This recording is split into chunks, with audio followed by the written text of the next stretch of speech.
देखेंगे transaction number 3, page number 218। Ledger accounts हमने कल देखे थे, उसी की जर्नल एंट्रीज जो है प्रिपेयर करेंगे। Rajiv and Sanjeev are partners sharing profit and losses equally. They decided to dissolve their firm on 31st March 2019. The balance sheet of the firm on 31st March 2019 was as under. हमको balance sheet दिया हुआ है assets और liabilities. First entry जैसे हम laser में बताते हैं, asset transfer to realisation account debit side and liabilities transfer to realisation account credit side. हमारी वही एंट्री होने वाली है कि सबसे पहले हमको असेट और लायबिलिटीज जो है वो ट्रांसफर करना है रियलाइजेशन अकाउंट में। तो लायबिलिटीज जो है वो ट्रांसफर करते हैं हम रियलाइजेशन अकाउंट की क्रेडिट साइड, और असेट जो है वो ट्रांसफर करते हैं हम रियलाइजेशन अकाउंट की डेबिट साइड। तो एंट्रीज में भी हमको वही ध्यान रखना है कि असेट ट्रांसफर कर रहे हैं तो डेबिट साइड में ट्रांसफर करेंगे, और लायबिलिटीज ट्रांसफर कर रहे हैं तो क्रेडिट साइड में ट्रांसफर करेंगे। फर्स्ट एंट्री होगी हमारी लायबिलिटीज ट्रांसफर। लायबिलिटीज में फर्स्ट आइटम दे रहे हैं, देखो रिजर्व फंड। रिजर्व फंड है तो रिजर्व फंड हम डिस्ट्रीब्यूट करते हैं पार्टनर्स को, और पार्टनर्स को डिस्ट्रीब्यूट करते हैं हम, मतलब पार्टनर्स के अकाउंट को हम बताते हैं क्रेडिट बैलेंस। ठीक है, पार्टनर्स को हम रिजर्व फंड डिस्ट्रीब्यूट कर रहे हैं, मतलब पार्टनर्स के अकाउंट में हम ट्रांसफर करते हैं अमाउंट रिजर्व फंड की क्रेडिट बैलेंस बताकर, मतलब पार्टनर्स के अकाउंट को हमको क्रेडिट देना है। ठीक है, पार्टनर्स के अकाउंट को क्रेडिट देना है तो डेबिट में हम ट्रांसफर बताएंगे reserve fund account debit to, और ये रिजर्व फंड हमने ट्रांसफर किए थे पार्टनर्स को to Rajeev account, to Sanjeev account. Total amount है हमारा रिजर्व फंड का 8000, और ये 8000 में हमने डिस्ट्रीब्यूट किए थे दोनों पार्टनर्स को इक्वल रेशो में 4000 और 4000। इसका नरेशन बताएंगे हम, being reserve fund distributed।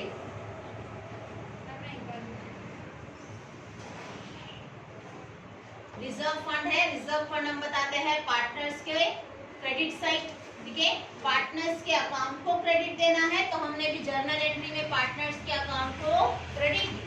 Partners के अकाउंट को क्रेडिट दिए तो हमने डिस्ट्रीब्यूट किया हमको रिजर्व फंड की अमाउंट, तो हमने बताया reserve fund account debit to Rajeev account to Sanjeev account. ठीक है, हमने अमाउंट बताया वहां पे 4000 और 4000। नरेशन हुआ हमारा being reserve fund distributed. Next है क्रेडिटर्स और बिल्स पेबल। क्रेडिटर्स है, बिल्स पेबल है, मतलब दोनों भी हमारी लायबिलिटीज है। दोनों भी लायबिलिटीज है तो दोनों भी लायबिलिटीज हम ट्रांसफर करते हैं रियलाइजेशन अकाउंट की क्रेडिट साइड। मतलब जब हम रियलाइजेशन अकाउंट बनाते हैं तो रियलाइजेशन अकाउंट में हम बताते हैं क्रेडिट साइड में बाय लायबिलिटीज, क्रेडिटर्स और बिल्स पेबल। ये एंट्री हमने किए हुए। ठीक है, हमको ट्रांसफर करना है क्रेडिटर्स और बिल्स पेबल, मतलब लायबिलिटीज ट्रांसफर करनी है रियलाइजेशन अकाउंट में, तो लायबिलिटीज ट्रांसफर होती है रियलाइजेशन अकाउंट की क्रेडिट साइड। रियलाइजेशन के क्रेडिट में ट्रांसफर होती है, मतलब हमको रियलाइजेशन के अकाउंट को क्रेडिट देना है। रियलाइजेशन को क्रेडिट देना है तो फिर डेबिट किसको देंगे हम, लायबिलिटीज को, मतलब लायबिलिटीज में हम ट्रांसफर करेंगे लायबिलिटीज रियलाइजेशन अकाउंट, और लायबिलिटीज में दो लायबिलिटीज है हमारी, क्रेडिटर्स अकाउंट डेबिट। क्रेडिटर्स का अमाउंट है हमारा 12500। नेक्स्ट लायबिलिटी हमारी बिल्स पेबल अकाउंट डेबिट,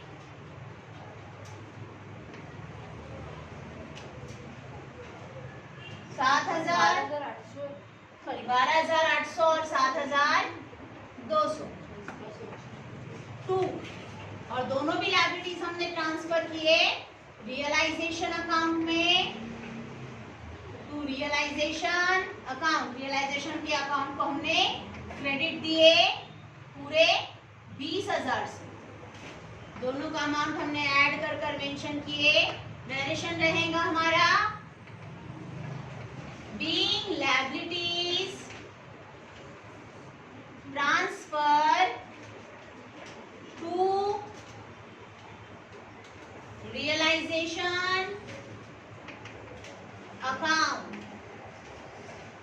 तो हमने लायबिलिटीज ट्रांसफर किए रियलाइजेशन अकाउंट। लायबिलिटीज हम बताते हैं रियलाइजेशन अकाउंट की क्रेडिट में, तो हमने भी एंट्री में रियलाइजेशन के अकाउंट को क्रेडिट दिया और डेबिट साइड में ट्रांसफर किया हमने हमारी liabilities. Creditors account debit, bills payable account debit to realization, और नरेशन रहेगा हमारा bring liabilities transfer to realisation account.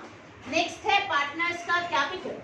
Partners का कैपिटल है जो हम मेंशन करते हैं पार्टनर्स के कैपिटल अकाउंट में, जो कि हमारा रहता है बैलेंस ब्रॉट डाउन। देखो कभी भी तुम्हारा बैलेंस ब्रॉट डाउन है या बैलेंस कैरेट डाउन है, ठीक है, ब्रॉट डाउन है या कैरेट डाउन है, तो उसकी जर्नल एंट्री पास नहीं होती, ठीक है। बैलेंस ब्रॉट डाउन की या बैलेंस कैरेट डाउन की जर्नल एंट्री पास नहीं होती, मतलब पार्टनर्स के अकाउंट का जो अमाउंट है उसकी हम एंट्री पास नहीं करेंगे। लेकिन जब तुम एंड में क्लोजिंग के टाइम पर तुम फाइंड करेंगे कि बिजनेस को लॉस हो रहा है कि बिजनेस को प्रॉफिट हो रहा है, तब तुमको ये अमाउंट भी कंसीडर करना है, ठीक है।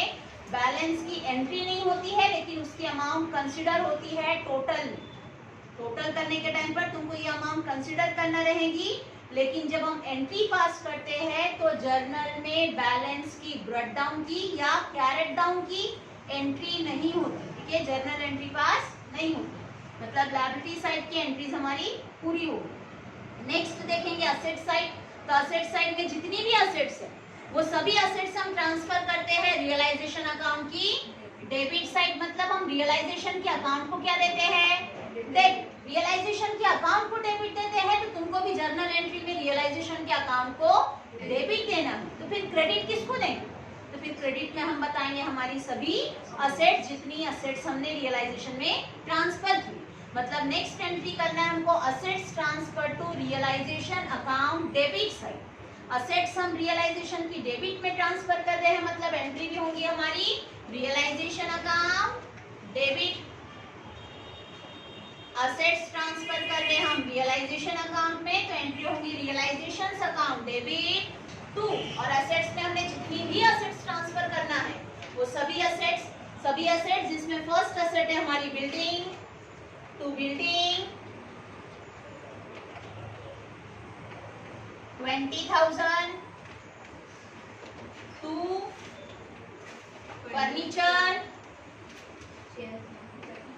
फर्नीचर की अमाउंट है हमारी 6,000, टू डेटर्स अकाउंट, डेटर्स की अमाउंट है हमारी 18,000, टू स्टॉक की अमाउंट है हमारी 20,000। नेक्स्ट है bills receivable, to bills receivable, और बिल्स रिसीवेबल की अमाउंट है हमारी 2,000, ठीक है। मतलब टोटल होता है हमारा 20,000, ये 18 और ये 20, 66,000।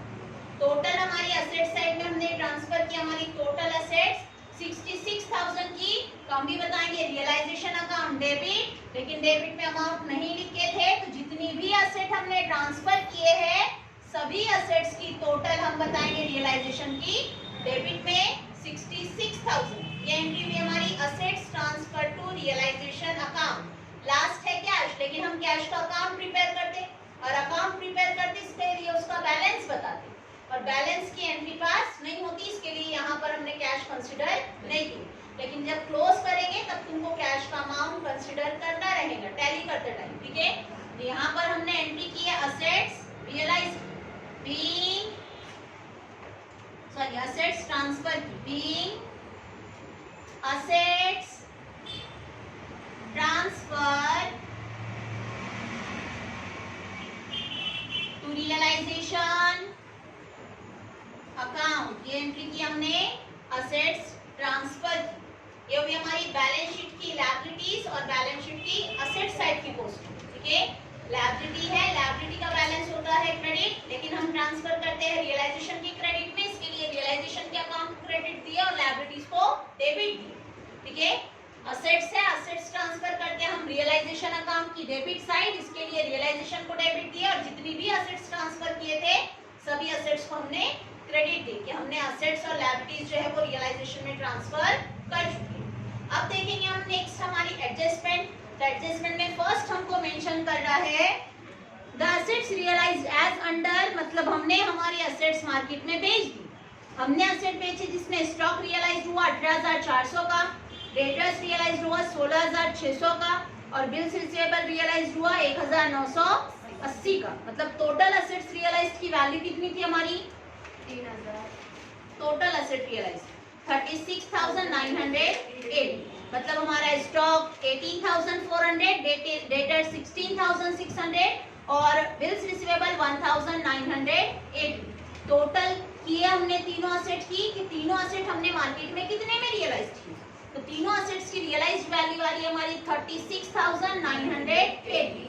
मतलब हमने हमारी असेट्स मार्केट में बेच दी। हमने असेट बेच दिए मतलब हमको मिल रहा है कैश। कैश मिल रहा है, हम बताएंगे डेबिट व्हाट कम्स इन, जो आ रहा है उसको debit and credit what goes out. तुम्हारे पास से असेट चली जा रही है, असेट को क्रेडिट दो, लेकिन सभी असेट हमने कहां पर ट्रांसफर किए? रियलाइजेशन अकाउंट में। रियलाइजेशन में ट्रांसफर किए मतलब हम बताएंगे कि रियलाइजेशन से असेट्स जो है वो हमारी चली गई, रियलाइज्ड हो गई। हम बताएंगे हमारी एंट्री असेट रियलाइज की कि हमने हमारी असेट मार्केट में बेच दी। हमने असेट बेचे मतलब हमको मिल रहा है कैश। कैश आ रहा है, हम बताएंगे डेबिट व्हाट कम्स इन, जो आ रहा है उसको डेबिट दो। कैश आ रही है, हम बताएंगे कैश आ रही है, कैश को debit, cash account debit. Total cash आई हमारे पास 36,982 और हमारे पास से चली जा रही है हमारी असेट। लेकिन वो सभी असेट्स जो है वो हमने मेंशन किए हैं रियलाइजेशन में। इसके लिए एंट्री होंगी रियलाइजेशन अकाउंट के थ्रू। तो रियलाइजेशन अकाउंट हमारे पास कैश आई और असेट चली गई। Debit what comes in and credit what goes out 36,980। Narration रहेगा हमारा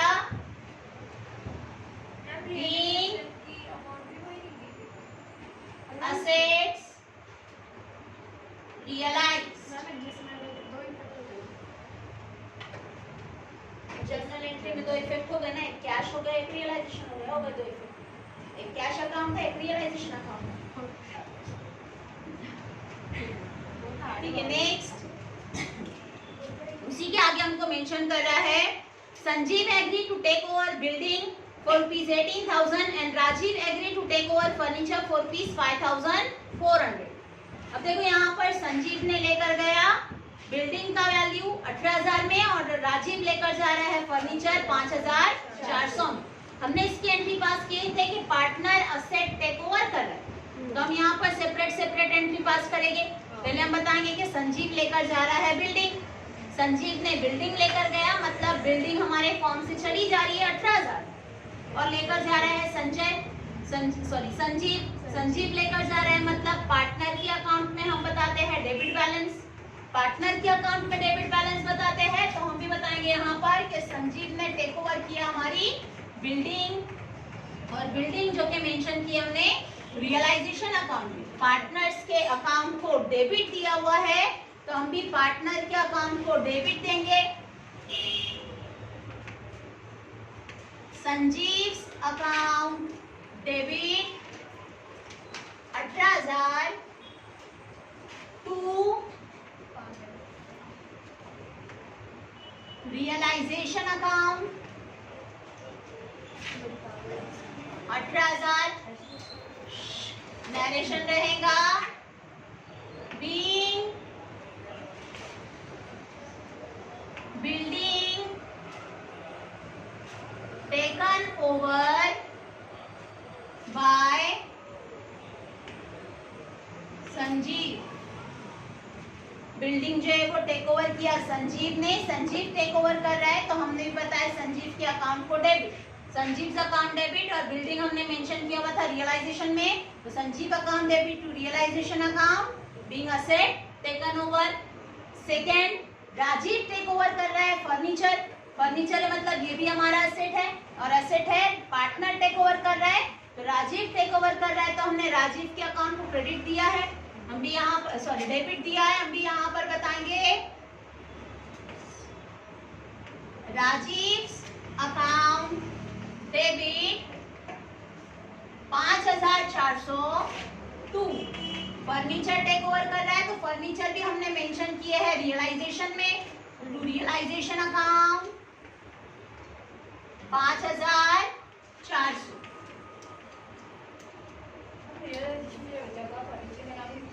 फर्नीचर का अकाउंट बनाया क्या हमने? नहीं। Furniture taken over by Rajiv.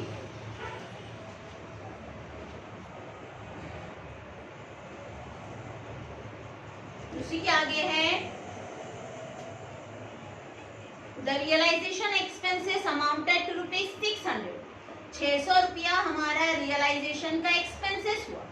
हमारा एक्सपेंसेस हुआ मतलब हमने अमाउंट पेड किए। अमाउंट पेड किए तो हमने बताया हमारे पास से पैसा चला जा रहा है। एक्सपेंसेस करना हमारा नॉमिनल अकाउंट।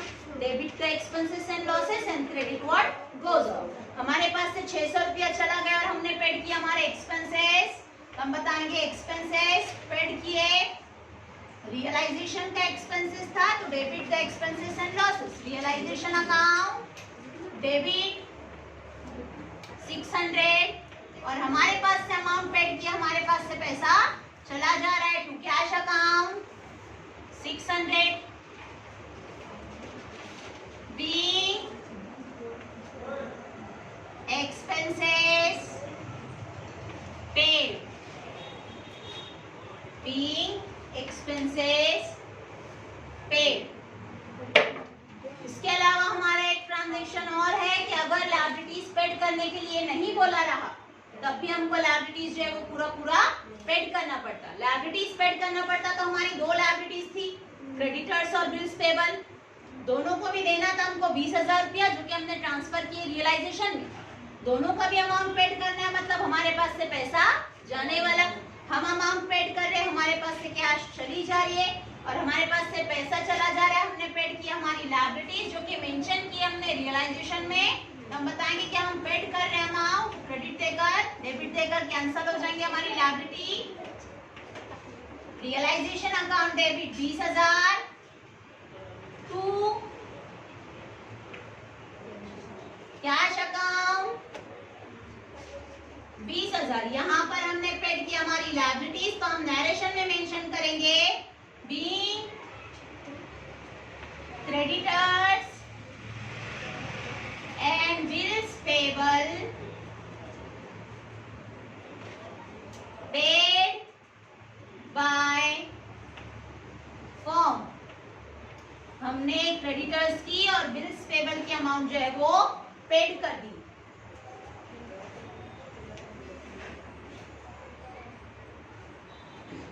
देखिए लास्ट एंट्री होती है हमारी प्रॉफिट या लॉस।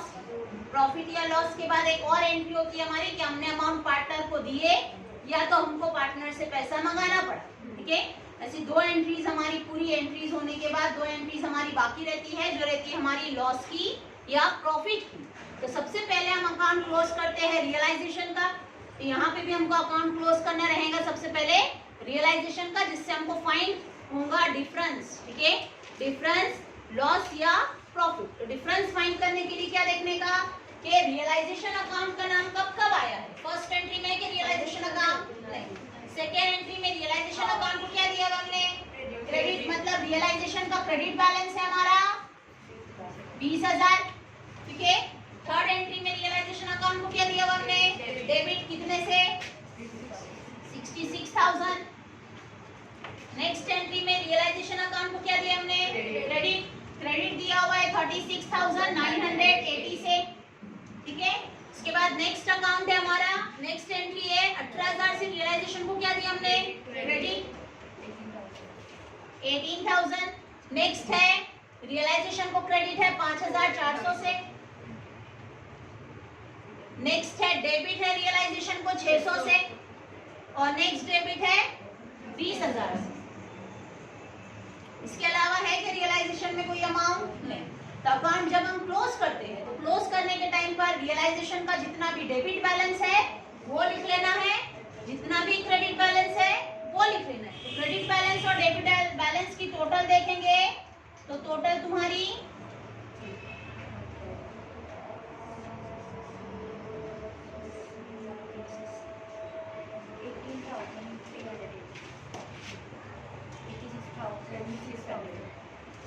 86,600 और 80,380, मतलब तुम्हारा डेबिट हेवी है, डेबिट हेवी है, क्रेडिट कम है, मतलब तुम्हारा रियलाइजेशन लॉस, और लॉस हम फाइंड करेंगे तो डेबिट बैलेंस में से क्रेडिट बैलेंस कम है, माइनस कर दो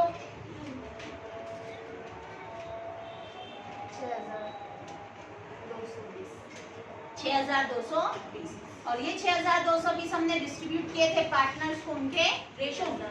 रियलाइजेशन के अकाउंट में कौन सी साइड में अमाउंट कम है? क्रेडिट, मतलब जब तुम एंट्री करेंगे तो रियलाइजेशन के अकाउंट को क्या देना है तुमको? क्रेडिट। रियलाइजेशन के अकाउंट को क्रेडिट देंगे तो डेबिट में किसका नाम देंगे? Rajiv account. Debit Sanjeev account. Debit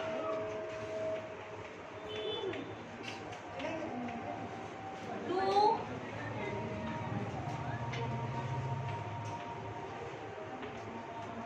realisation account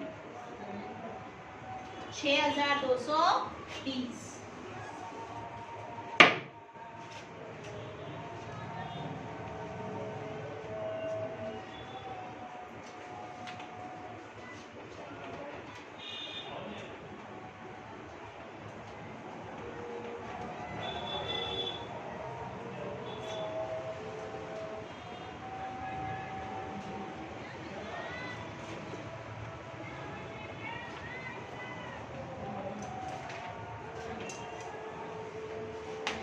Being realization loss transferred to partners capital account हो जाता। देखो पूरा ट्रांजैक्शन बुक के हिसाब से पूरा ट्रांजैक्शन जब हो जाता है सॉल्व, तो हमारी तो भी लास्ट की 2 एंट्रीज बाकी रहती है।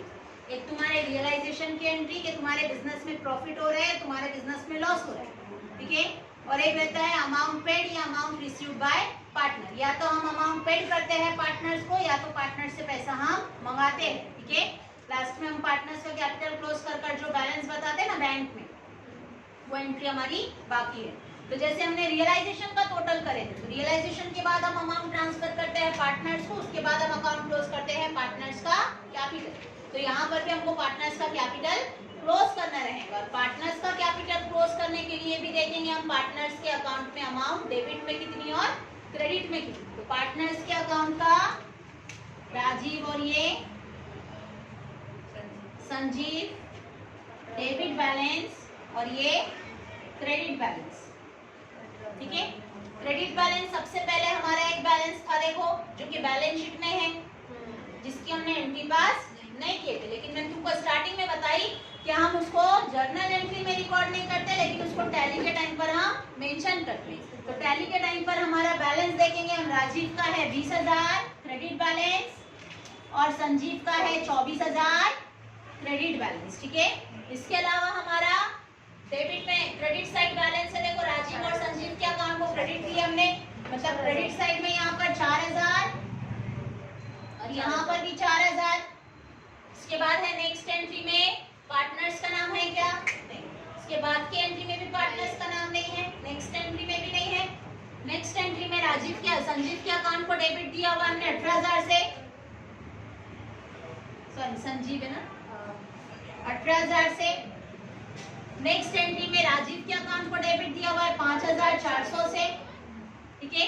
नेक्स्ट एंट्री में भी पार्टनर्स का नाम नहीं है, नेक्स्ट एंट्री में भी नहीं है। लास्ट में हमने रियलाइजेशन का लॉस ट्रांसफर किया है डेबिट साइड में 3,110, 3,110, मतलब वापस से हम क्लोज करेंगे पार्टनर्स का बैलेंस। पार्टनर्स का बैलेंस क्लोज करेंगे तो हमारा क्रेडिट साइड हैवी था 28,000, ये 28,000 और ये 24,000। 28,000 में से हमने 18,000 और 3,110 मतलब 21,110 रुपया माइनस करना था। तो 28,000 में से 21,110 रुपया माइनस करेंगे तो डिफरेंस देखो कितना था तुम्हारा 6,890। मतलब तुम्हारा डेबिट में डिफरेंस 6,890 और 24,000 में से माइनस करेंगे 8,510 रुपया। तो 24,000 में से माइनस करने के बाद आ रहा था 15,490, 15,490 मतलब ये तुम्हारा डिफरेंस था, ठीक है। और ये डिफरेंस की हमको एंट्री करना है कि पार्टनर्स को हमने अमाउंट पेड हमने अमाउंट पेड किए राजीव को 15,490 और संजीव को 6,890 रुपया। मतलब पार्टनर्स के अकाउंट को डेबिट दिया हुआ है, पार्टनर्स के अकाउंट को डेबिट दिया हुआ है, मतलब हम भी पार्टनर्स के अकाउंट को डेबिट देंगे। डेबिट द रिसीवर, हम अमाउंट पेड कर रहे हैं, हमारे पास से पैसा चला जा रहा है। कैश के अकाउंट को क्रेडिट, हमारे पास से पैसा चला गया और दोनों का भी रिसीवर है। कैश का रिसीवर है 15,490 और 6,890, दोनों की भी अमाउंट का रिसीवर है पार्टनर। पार्टनर रिसीवर है, पार्टनर है मतलब personal account, debit the receiver, जो रिसीवर है उसको डेबिट दो। तो रिसीवर है राजीव अकाउंट डेबिट। राजीव ने रिसीव किया 15,490, संजीव अकाउंट डेबिट, संजीव ने रिसीव किया 6,890 और दोनों भी टाइम पर हमारे पास से अमाउंट चला जा रहा है। हमने अमाउंट पेड किया मतलब हमारी फर्म से पैसा चला जा रहा है। कैश जा रही है तो credit what goes out, cash जा रही है, कैश को क्रेडिट टू कैश अकाउंट। एक को दिए 15,490, एक को दिए 6,890, मतलब टोटल हमने पेड किए हैं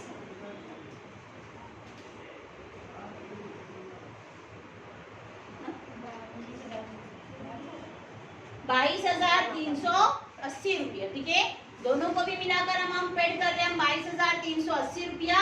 तो नरेशन बताएंगे हम, बीइंग कैश पेड